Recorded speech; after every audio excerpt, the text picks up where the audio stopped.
Hey everyone, once again welcome to my channel.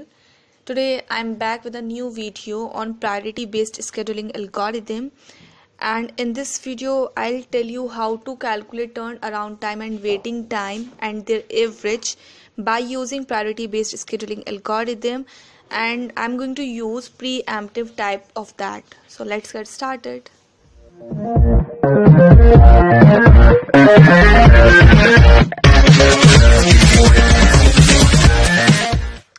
Here is the question जो आज हम solve करेंगे priority based scheduling algorithm से, और यहाँ हम सॉल्व करने वाले हैं इसे प्रीएम्प्टिव टाइप से। लास्ट वीडियो में हमने नॉन प्रीएम्प्टिव से किया था और इस बार हम प्रीएम्प्टिव टाइप करेंगे। और इसके अलावा जो वीडियोस हैं FCFS पर SGF, SRTN and round robin, उसकी वीडियोस भी I have already uploaded, so you can check. उनकी सबकी लिंक आपको डिस्क्रिप्शन बॉक्स में मिल जाएंगी। तो अगेन मैंने सेम क्वेश्चन लिया है यहाँ भी। सभी वीडियोस में आई गेस मैंने यही क्वेश्चन सब में सॉल्व किया है डिफरेंट स्केड्यूलिंग एल्गोरिथम से, और आज हम इसे प्रायोरिटी से करने वाले हैं। तो सबसे पहले हम क्या करते हैं, सबसे पहले हम गैंट चार्ट फॉर्म करते हैं, जो कि बहुत ज़्यादा ज़रूरी है।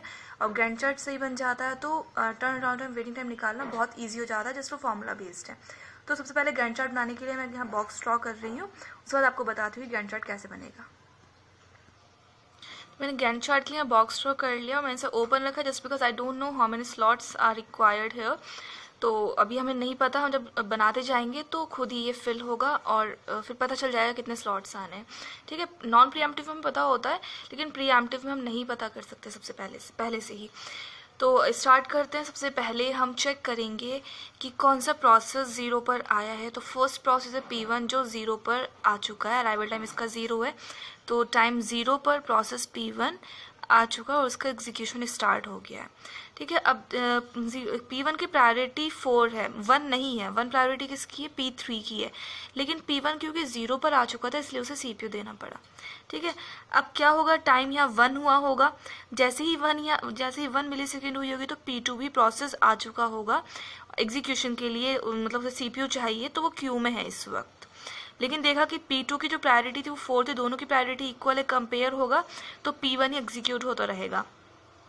उसके बाद जैसे ही 2 मिली सेकेंड हुई होगी तो चेक करते हैं 2 मिली सेकेंड पर कोई प्रोसेस नहीं आया है, P1 कंटिन्यू होगा। जैसे 3 हुआ होगा टाइम तो 3 पर भी कोई नहीं आया है, अगेन ये कंटिन्यू हुआ होगा। जैसे ही 4 मिली सेकेंड आई होगी, 4th जैसे ही हुआ होगा टाइम, तो P3 और P4 दोनों ही क्यू में आ चुके हैं। ठीक है, अब कंपेयर करते हैं। P1 ऑलरेडी चल रहा है, राइट, P2 क्यू में है, P3 है और P4 है, यानी 4 प्रोसेसेस हैं जो अभी लाइन में लगे हुए हैं। अब इनमें से चेक करना है कि किसे CPU देना चाहिए। तो अब क्या करेंगे कि प्रायोरिटीज़ चेक करते हैं।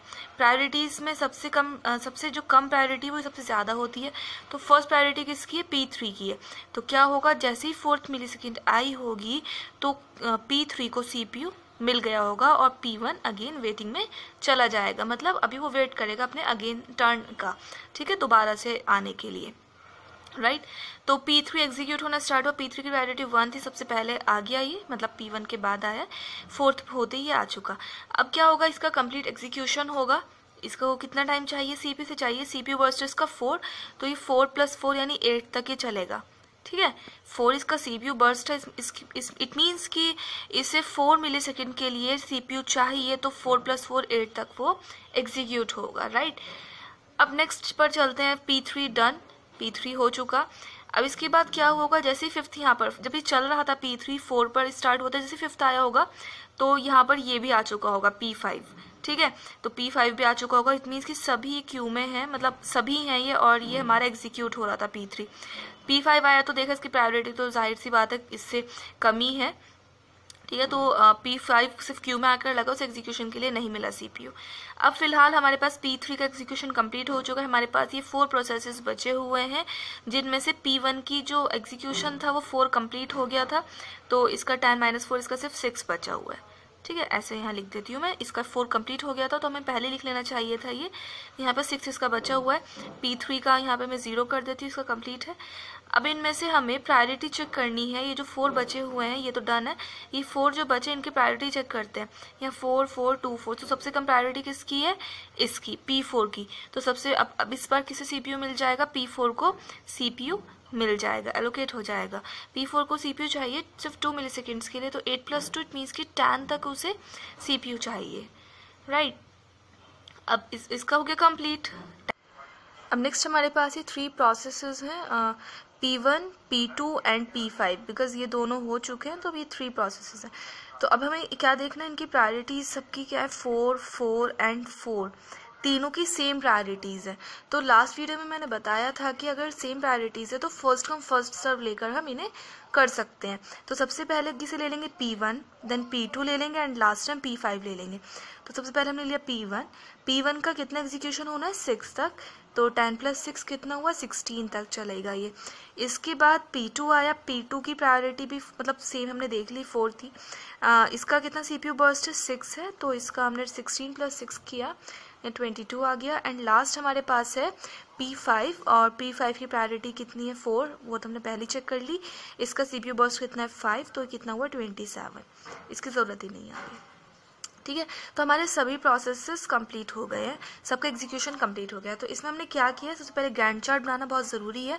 और अगर आप बेसिक से देखना चाहते हैं गैंट चार्ट, अगर आप FCFS से देखेंगे तो आपको गैंट चार्ट बनाना और अच्छे से समझ आएगा, तो उसके लिए ज़रूर वो वीडियोज़ देख लीजिएगा, क्योंकि ये हमारा लास्ट था इस स्केड्यूलिंग एल्गोरिदम का, मैंने आज ये लास्ट किया है इस सीरीज़ में, प्रायोरिटी बेस्ड लास्ट था। तो अगर आप बिल्कुल बेसिक से देखना चाहते हैं हम गैंट चार्ट कैसे फॉर्म करते हैं, किस तरह से हम ये चेक कर रहे हैं, CPU बर्स्ट क्या है, अराइवल टाइम क्या है, और ये सब चीज़ें अगर आपको देखनी है तो आप वीडियो ज़रूर जाकर देख लीजिएगा। इसके अलावा अब हम इसका टर्न अराउंड टाइम और वेटिंग टाइम कैलकुलेट करेंगे। अब तो सबसे पहले लिख लेते हैं सभी प्रोसेसेस, यहाँ पर लिख लेते हैं प्रोसेस, एंड यहाँ पर हम टर्न अराउंड टाइम निकालेंगे और यहाँ पर हम वेटिंग टाइम निकाल लेंगे, ठीक है। टेबल बना के भी कर सकते हैं आप, जैसे आपकी मर्जी आप ऐसा कर सकते हैं। तो टर्न अराउंड टाइम कितना होता है, exit time minus entry time या फिर अराइवल टाइम, और वेटिंग टाइम कितना होता है, turn around time minus CPU burst या फिर बर्स्ट टाइम, ठीक है। तो अगर आपको ये टर्म्स देखनी है क्या होता है turn around time, waiting time, तो आप वो वीडियोस हैं उसमें आप देख लीजिएगा। जो फर्स्ट वीडियो है इस सीरीज़ का उसमें आपको इन सब टर्म्स का मतलब पूरा एक्सप्लेनेशन मिल जाएगा कि कैसा है कैसे नहीं है, ठीक है। तो प्रोसेस में यहाँ लिख लेती हूँ P1, P2, P3, P4 and P5, ये 5 प्रोसेस लिख लिए। P1 का एग्जिट कब हुआ है, तो यहाँ से लास्ट से देखना स्टार्ट कीजिएगा। नॉन प्रीएम्प्टिव में हमेशा याद रखिए, ऐसे मत चेक कीजिए, हमेशा लास्ट से देखना स्टार्ट कीजिए तो इजीली मिल जाता है। तो P1 का एग्जिट कब हुआ है, P1 का एग्जिट हुआ है 16 पर, तो 16 लिखा। P1 की एंट्री कब हुई थी, एंट्री स्टार्टिंग से देखिए, P1 की एंट्री कब हुई है, 0 पर, तो 16 माइनस 0, ये हो गया 16। नेक्स्ट P2 प्रोसेस के लिए देखते हैं, P2 प्रोसेस का एग्जिट कब है, 22, और P2 का एंट्री कब हुई थी, P2 की 16, तो ये हमने इसे सॉल्व किया। 16 नहीं, P2 की अराइवल टाइम P2 का क्या है, 1 है, इट्स नॉट 16। अराइवल टाइम यहाँ से चेक करेंगे, क्योंकि P2 आपको मैंने बताया था यहाँ पर आ चुका था जैसे 1 हुआ था, ठीक है। वो यहाँ पर हमने नहीं लिखा है लेकिन वो आ चुका था यहीं पर, तो अराइवल टाइम यहाँ से चेक कर लेंगे। तो 22 माइनस 1 किया हमने। उसके अलावा नेक्स्ट करते हैं P3 के लिए। P3 की जो एग्जिट है, P3 की एग्जिट है 8 पर, और P3 के लिए जो अराइवल टाइम है वो है 4, इसे सॉल्व किया। नेक्स्ट P4 के लिए एग्जिट देखते हैं 10, एंड P4 की एंट्री है, ये अराइवल टाइम है 4, 6, and next last P5, P5 का एग्जिट है 27, एंड P5 की जो एंट्री है अराइवल टाइम है वो है 5, तो ये हो गया 27 माइनस 5 इज 22। नेक्स्ट कैलकुलेट करना है waiting time is turn around time minus burst time. तो टर्न अराउंड टाइम सबका लिख लेते हैं, यहाँ पर 16 है, 21 है, 4 है इसका, नेक्स्ट 6 है, एंड 22 है, राइट। नेक्स्ट बर्स्ट टाइम लिख लेते हैं, यहाँ से देखकर 10, 6, 4, 2, 5, 10, 6, 4, 2 एंड 5, इसे फटाफट से सॉल्व कर लेते हैं। तो ये आ जाएगा हमारे पास वेटिंग टाइम, 16 माइनस 10 यहाँ पर 6 हो गया, एंड ये 15, 0 and next 4, and 22 minus 5 is this. तो यहाँ पर हमने टर्न अराउंड टाइम और वेटिंग टाइम सभी प्रोसेस के लिए कैलकुलेट कर लिया। अब बात आती है एवरेज निकालने की, तो एवरेज में कुछ नहीं है, इन सबका टोटल करेंगे और टोटल नंबर ऑफ प्रोसेस से डिवाइड कर देंगे। तो अगर हम एवरेज टर्न अराउंड टाइम की बात करते हैं, average turn around time is equals to 16 + 21 + 4 + 6 + 22 and divided by 5।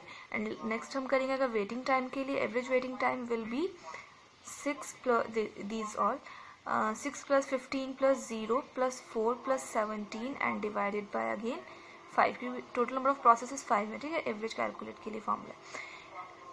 Next हम इसका क्या करेंगे, इनको सम कर लेते हैं और इन्हें डिवाइड कर देते हैं नंबर ऑफ प्रोसेसेस से। 16 + 21 = 27 + 10 = 37 + 22, ये हो गया हमारा 69/5, ठीक है। नेक्स्ट राइट, नेक्स्ट इज 6 + 15, ये हो गया हमारा 21 + 4 = 25 + 17, ये हो गया हमारा 42/5। इसे हम सॉल्व कर लेते हैं, 5 1 = 5, इसे कैलकुलेट कर लेंगे, ये हो गया। नेक्स्ट हम इसे कर लेते हैं, ये लगभग 8.4 ये आ जाएगा, नॉट लगभग, एग्जैक्ट 8.4, ठीक है। तो ये हमने एवरेज बिन का कैलकुलेट कर लिया है। बस इतना ही था। आई होप आपको ये समझ आया होगा। Thanks for watching, good bye.